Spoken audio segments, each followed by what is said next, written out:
each month we do peer reflection with a different colleague. So we pick each other's case, we analyze it. It's not in a way to criticize anyone's work, not at all. It's just to share the best practices, learn, share opinion, keep knowledge up to date, but also to identify strengths within the team. I recently had a student that's going through domestic violence. So I didn't have much knowledge on that before. I had a general knowledge, but not enough to be able to give the further advice and guidance and feel comfortable in what I was saying on a referral basis. So an example of that now is I would look upon that and what advice and guidance is out there for me to ensure that the next time I support somebody that's in that situation, that I can provide them the best advice and guidance and referrals to make sure that their experience of coming to me about money guidance is a good one, and it was also beneficial to what else was going on in their situation.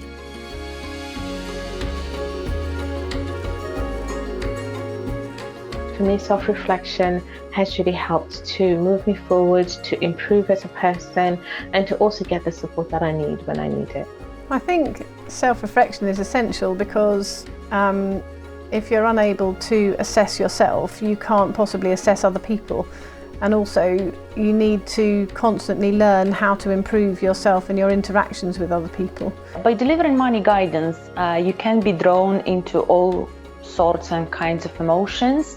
So you often have to think about yourself as a practitioner. So that's where self-awareness and self-reflection comes in, which is important because obviously dealing with the customers who are facing financial hardship and who maybe you spoke to someone who didn't have money to feed your kids today, and then you take it all within you, with you home, and how do you deal with it? So it's really important to self-reflect.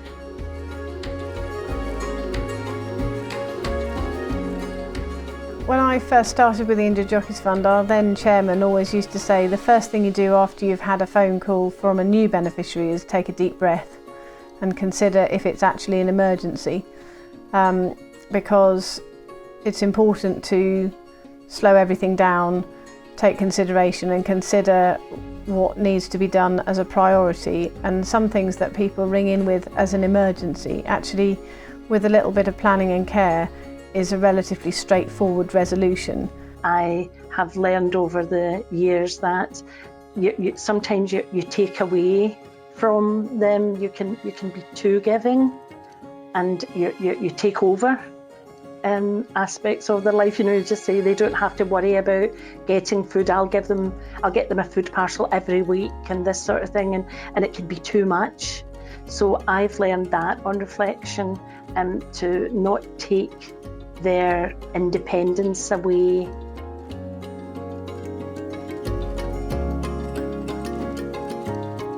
Thinking is really important in this role, because it then helps you to really understand the breadth of this role and how you can just continuously improve as you go along. So definitely you'd need to self-reflect.